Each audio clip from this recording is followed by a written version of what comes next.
the movement of these horses slowly losing consciousness, falling asleep. Which is just a really intimate to witness, because it's kind of like, where do we go when we are asleep?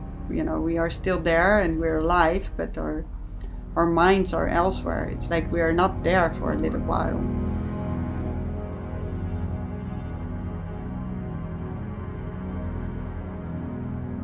So both my parents are visual artists.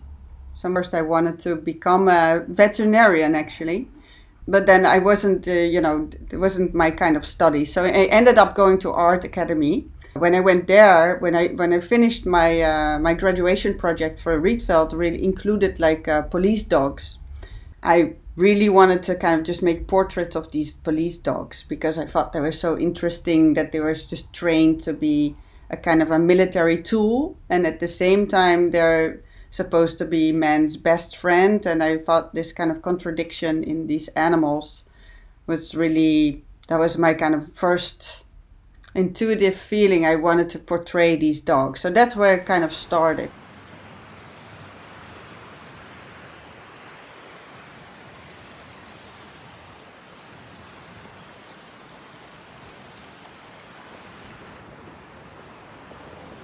First thing is that when I visited Yonaguni, I was really mesmerized by this island and the horses on it. But not just the horses. I think the whole island really had my interest from the beginning. And at the same time, I met Yuzu in Okinawa, more or less in 2016. And she sort of like, I was completely struck by her presence and how she carried herself around animals and in nature.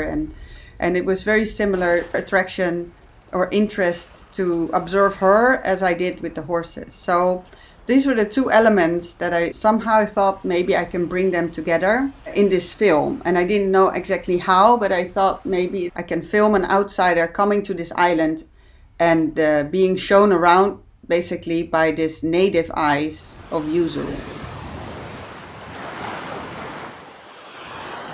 My desire was to have this kind of upward energy of Yuzu and her horse trying to get into the sea, maybe to kind of swim either towards this island where the horses are or maybe away from it, and then the idea of magic came to mind. It's like, if you believe you can swim with your horse away, then maybe this is possible. And that's how kind of the obi came to be, because of my conversations with Kita about this topic. And she was like, because the force of nature can be captured in this obi, and the obi gives the strength to this horse to be able to cross the ocean. 染め物は20歳ぐらいからやってるんですけども、もう独学で、なんか彼女とはその会うたびにすごくいろんな話をするんですけど、空間自体が与那国の海とかをこうテーマに、そこを舞台に撮った映像だったし、なんかその潮っていう言葉を、切ったタイトル何がいいと思う、映像のタイトルで今なんか波みたいな海みたいな言葉を探してるんだけど、日本語で何がいいみたいな話になった時に、なんか多分彼女のイメージしてるのってもっと大きいグルーヴみたいな、もっと大きい時代も含めたただの海のこうそういう流動とかだけじゃない、なんかもっと大きいなんか人類とか地球とかの潮目みたいなことも含むのかなと思って、潮ってどうって話をしたことがあって、なんかそういうその一緒にイメージの共有を結構定期的にできているので、割とそんなに難しくないと言ったら変ですけど、本当に潮目が合うみたいな感じだったんじゃないですか、きっと。I feel like the work and the whole film Shio is also very much about protection, or being protected against something that you can't see. And the fabrics around the projection do just that. They sort of give protection, but it's not like a real harness. They literally bring the sea and the wind and the island, the surroundings that the film was shot, that sort of bring it into this exhibition. A lot of things in work or in my work that I first tried to kind of like resist, then I later embraced them, So by letting Yuzu into the film in my work first, it kind of like freed the way for me to be able to have Ivy in this film and work with my own daughter. Because after I completed Chio, I longer had this idea. It was based on Ivy herself, because she was walking around in this horse suit for a while and just being the horse. And the suit is more than just a costume, you know, because often these children's costumes are made to play act. But I didn't want a suit for play acting. I wanted a suit that really made her become the horse, like she believes. Which should be such a wonderful thing, that is like this small girl, but she may as well just be a Yorishiro, something that carries a kind of a spirit with her.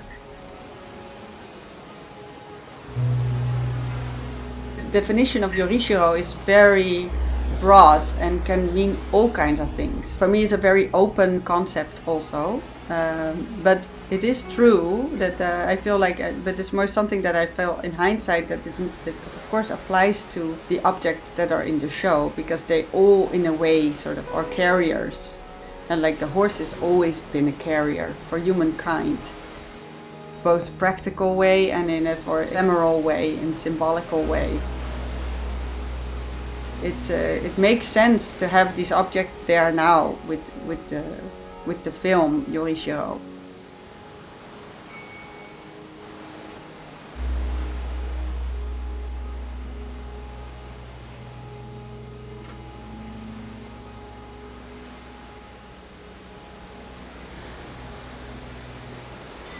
As the objects that they are, they have enough, they really radiate something. They're not just like dead, they feel like very much alive to me, you know. And when I first saw the golden horse at the collection of Hermes in Paris, I had to smile because I thought it radiates something funny also, and something positive. I don't know, it was like I felt there was something like a soul in this statue. So I had it in my show in Leiden, and then later it also traveled to a different exhibition, and now it's in Tokyo. And I feel like also it's like the horse is starting to move again, you know, so it's moving between places, so literally also carrying its spirit from one place to another. And I think same could be said for the Hanwha. You know, so to me it was like unthinkable that we could ever have them present in an exhibition, because it is too fragile to ship to Europe. But obviously now they could come to Tokyo, and it is just like, it's such a, I feel so honored that they're there, you know. It's like their ancient presence. I mean, they're so old and they feel like they still have this energy in them.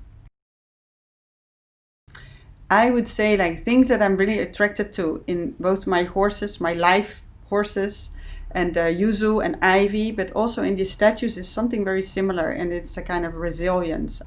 With animals and kids, it's their prerogative to not be bothered by any adult human kind of meaning giving, you know.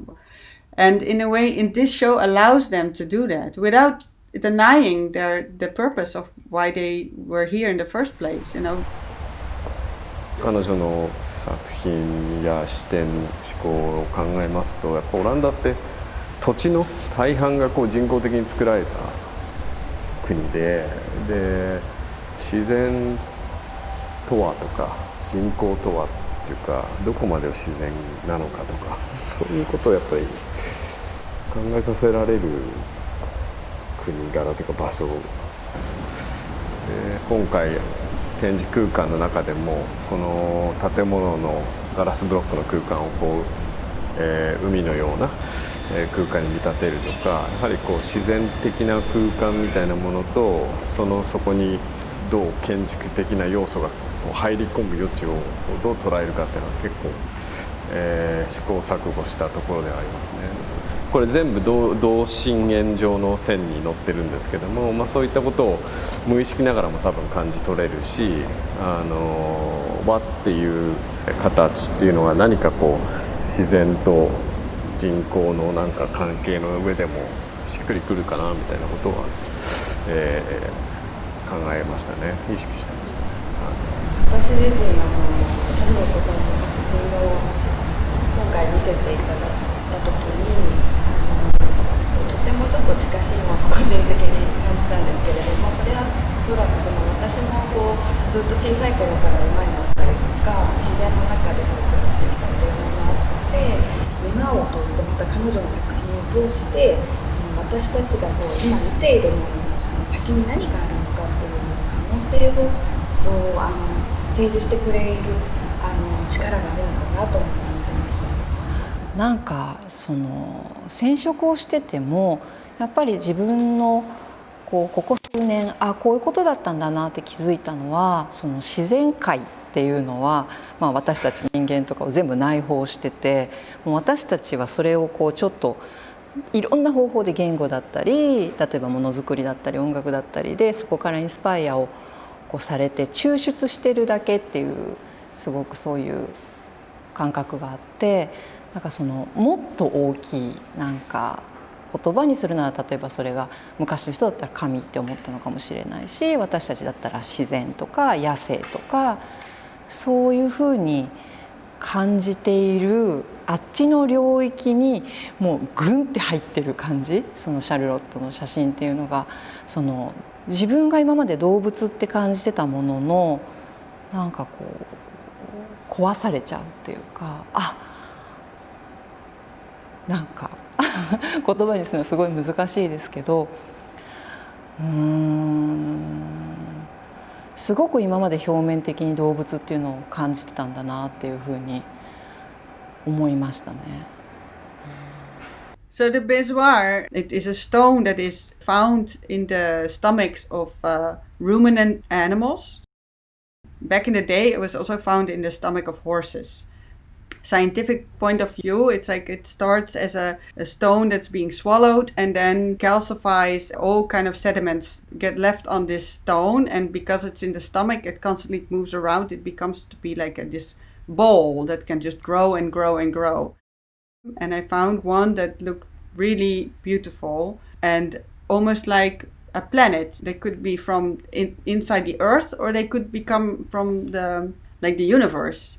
And this, of course, is exactly what people thought 200-300 years ago, because they assigned all the magical properties to this stone. If you had a bezoar or a small one and you touched your food with it, you could not be poisoned, for example. I mean, these beliefs, they relate very much to imagination, and imagination can be a very strong tool for survival. It's like and when I think about imagination, I automatically think about children. So it's sort of a child can imagine itself to be a horse, and then really is that horse. It doesn't play to be the horse. It really is this horse. And then just thinking that the Bezoar had magical powers is quite an innocent way of believing in something magical. It just kind of struck with me because it is also an object that is related to death. Because a horse, of course, as soon as you see the Bezoar, the horse that carried the Bezoar is no longer living. And at the same time, horses have been used in many different cultures to kind of bring the souls of the deceased to the afterlife. The stone itself, of course, is heavy, but it's also kind of an anchor of the exhibition. The Bezoar is kind of like the reminder of, for everyone, life is ultimately ending. But at the same time, you never know what comes after, so it leaves room for imagination also after maybe our existence or material existence on this earth has passed.